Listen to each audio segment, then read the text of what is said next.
Shalom, selamat pagi Bapak Ibu Saudara yang dikasihi oleh Tuhan. Puji Tuhan, kita bertemu kembali ya. Haleluya. Bagaimana kondisinya Bapak Ibu Saudara sekalian? Semuanya sehat? Amin. Haleluya. Mari kita berdoa bersama-sama Bapak Ibu sebelum kita belajar firman Tuhan pada pagi hari ini. Mari. Bapa di dalam surga yang kami kenal dalam nama Tuhan Yesus Kristus, saat ini kami bersyukur kepada Engkau karena kasih-Mu, rahmat-Mu, kesetiaan-Mu terus mengalir dalam kehidupan kami dan tidak pernah putus-putusnya Engkau curahkan dalam kehidupan kami. Terima kasih Tuhan, pada pagi hari ini kami mau belajar firman-Mu. Bila Engkau memberikan hikmat kepada kami, Engkau memberikan pengetahuan kepada kami, sehingga apa yang kami dengar pada pagi hari ini semakin menumbuhkan iman, percaya, dan pengharapan kami kepada Engkau saja. Terima kasih Tuhan, di dalam nama Tuhan Yesus kami sudah berdoa dan mengucap syukur pada pagi hari ini. Haleluya. Amin. Puji Tuhan.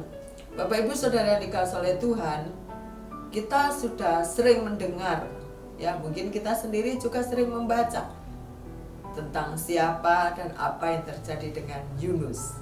Ya, tetapi pada pagi hari ini bukan kebetulan kita kembali belajar bersama-sama di dalam kitab Yunus. Puji Tuhan, kita buka di dalam Yunus 4. Yunus pasal 4 ayat yang ke-9, demikian bunyi firman Tuhan. Tetapi berfirmanlah Allah kepada Yunus, layaklah engkau marah kepada pohon jara itu? Jawabnya, selayaknya lah aku marah sampai mati. Puji Tuhan. Dan pada pagi hari ini saya akan memberikan judul yaitu layakkah engkau marah. Puji Tuhan. Bapak Ibu Saudara yang dikasihi oleh Tuhan, kalau kita melihat di dalam kitab Yunus ini disebut juga sebagai kitab etikmatik, ya. Bagaimana Yunus ini diutus sesungguhnya oleh Tuhan untuk pergi ke kota Niniwe. Di dalam pasal pertama, ayat yang pertama dan kedua bunyinya demikian Bapak Ibu. Datanglah firman Tuhan kepada Yunus bin Amittai demikian. Bangunlah, pergilah ke Niniwe, kota yang besar itu, berserulah terhadap mereka karena kejahatannya telah sampai kepadaku. 3. Tetapi Yunus bersiap untuk melarikan diri ke Tarsis, jauh dari hadapan Tuhan.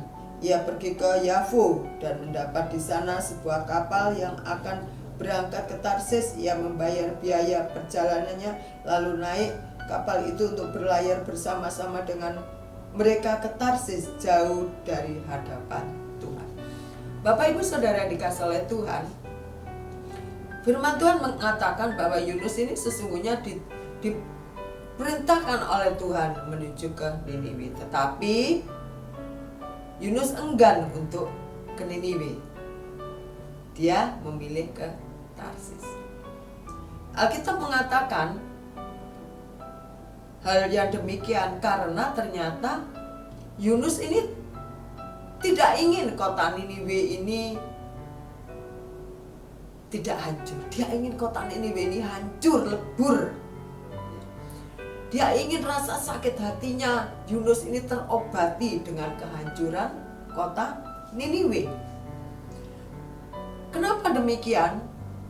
Karena Niniwe ini adalah kota di mana pernah menjajah atau pernah menghancurkan Israel Utara dan Israel Selatan pada waktu itu, sehingga Israel menjadi hancur dan Niniwe lah yang bertanggung jawab atas kehancuran Israel sesungguhnya pada waktu itu, sehingga Yunus enggan untuk ke Niniwe, di mana Tuhan ingin agar orang-orang Niniwe ini bertobat dari kebrutalannya dengan sikapnya, tindakannya yang brutal, yang merugikan orang lain.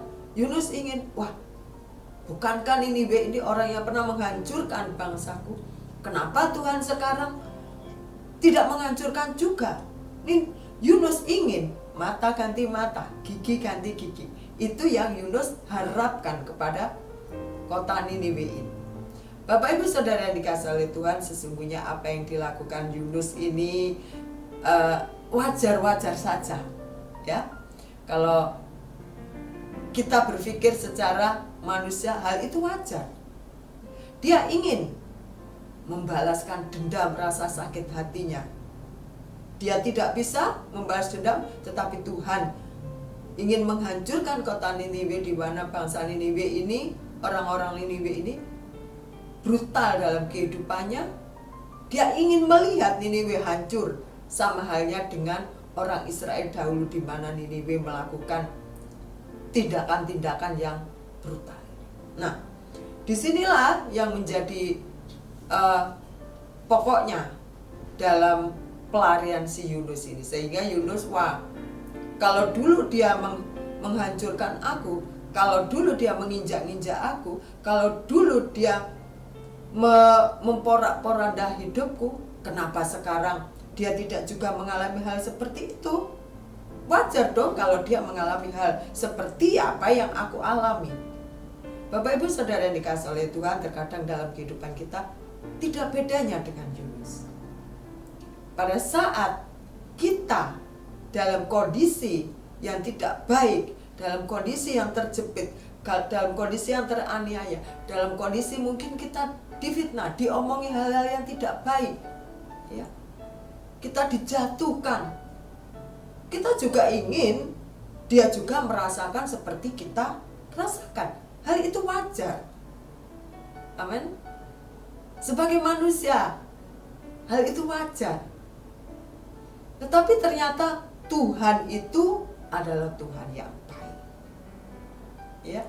Siapapun yang melakukan kesalahan, kalau datang kepada Tuhan, Tuhan akan berikan, akan melepaskan pengampunan itu. Firman Tuhan mengatakan, dosanya semerah kirmisi pun Tuhan ganti dengan baru. Itu Tuhan kita. Dosa semerah apapun, Tuhan akan menggantikan menjadi seputih salju. Kalau orang itu mau datang untuk bertobat, kalau orang itu datang untuk memohon ampun kepada Tuhan, kalau orang itu mau berubah, Tuhan pasti memberikan kesempatan. Tidak bedanya dengan orang-orang Niniwe.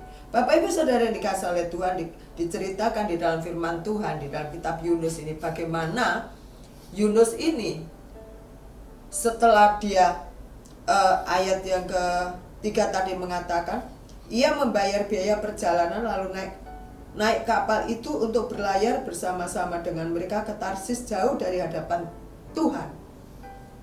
Kita semua tahu di dalam perjalanan Yunus menuju ke Tarsis, bagaimana kapal itu mulai diombang-ambingkan oleh angin sehingga kapal itu hampir tenggelam. Lalu mereka bersama-sama mengundi karena mereka tahu di antara mereka pasti ada hidupnya yang tidak beres, di antara mereka ada yang melakukan dosa, sehingga Tuhan melakukan penghukuman. Berundi, bersepakat mereka, siapa namanya yang keluar, dialah yang harus dilemparkan ke laut. Dan ternyata si Yunus yang harus memberikan dirinya untuk dilempar ke laut. Setelah itu terjadilah Tuhan mengirimkan ikan besar untuk mencaplok si Yunus ini. Selama 40 hari Yunus ada di dalam perut ikan. Dan ikan itu memuntahkan Yunus kembali ke daratan. Bagaimana pemeliharaan Tuhan itu dibuktikan oleh Tuhan waktu dia di dalam perut ikan. Tapi di situ Yunus terus mengeraskan hati. Ayat yang keempat, Bapak Ibu, yang ketiga mengatakan, jadi sekarang ya Tuhan, cabutlah kiranya nyawaku, karena lebih baik aku mati daripada hidup. Tetapi firman Tuhan, layaklah engkau marah. Apa yang diharapkan Yunus, apa yang diinginkan Yunus tidak terjadi, sehingga dia menjadi kesal, dia menjadi dongkol, dia putus asa, dia menyuruh Tuhan. Apa yang Yunus katakan? Katanya, jadi sekarang ya Tuhan, cabutlah nyawaku, karena lebih baik aku mati daripada hidup. Wow, kadang-kadang kita melihat bagaimana Yunus ini merasa putus asa, keinginannya tidak terpenuhi. Dia ingin mengakhiri suatu akhir hidup yang tidak baik. Tapi Tuhan bukanlah Tuhan namanya kalau dia bisa diperintahkan oleh manusia dengan sesukanya, hanya untuk kepentingannya, bukan Tuhan namanya. Lalu Tuhan mengatakan ayat yang tetapi firman-Nya kepada Yunus, layaklah engkau marah kepada pohon jara ini. Jawabnya, selayaknya lah aku marah sampai mati.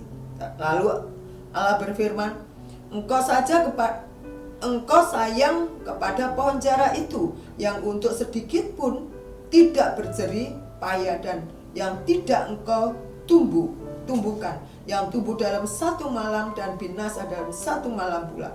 Bagaimana tidak aku sayang kepada Niniwe, kota yang besar itu, yang berpenduduk lebih dari 120.000 orang, yang semuanya tak tahu membedakan dengan tangan, dan dari kiri dengan ternaknya yang banyak.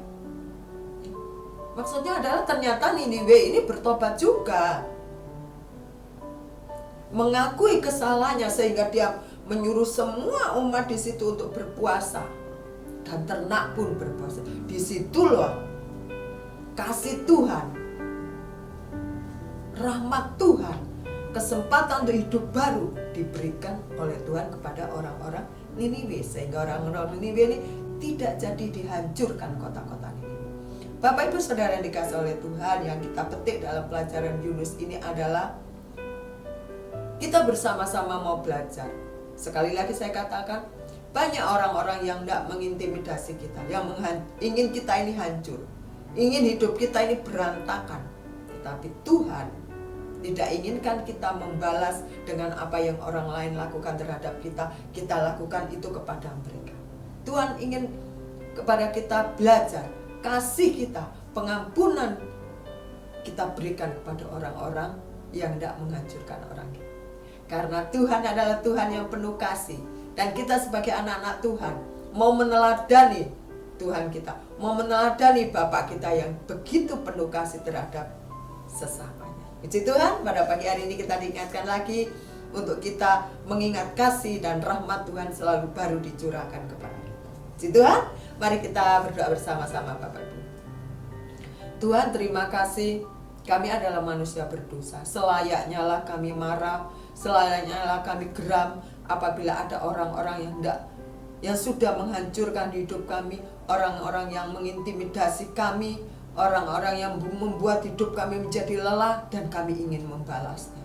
Tetapi pada pagi hari ini Engkau ingatkan kepada kami bahwa Tuhan adalah Tuhan yang penuh pengampunan, bahwa Tuhan adalah Tuhan yang penuh kasih. Kasih-Nya, pengampunan selalu tersedia bagi orang-orang yang mau datang untuk mengakui segala kesalahannya dan mau bertobat. Dan kami bersyukur pada pagi hari ini kami juga ingin bertobat. Pada pagi hari ini kami ingin juga Tuhan dicurahkan oleh Tuhan kasih-Nya, sehingga kami boleh mengasihi orang-orang yang berlaku tidak baik kepada kami, sehingga biarlah kami menjadi suratan Kristus yang terbuka. Setiap orang boleh melihat bahwa kami adalah anak-anak Tuhan. Terima kasih Bapak. Inilah ucapan syukur kami pada pagi hari ini. Biarlah Engkau yang menjadi kekuatan dan sandaran dalam hidup kami. Di dalam nama Tuhan Yesus, haleluya, amin. Selamat pagi, selamat beraktivitas. Yesus adalah jawaban hidup kita. Amin.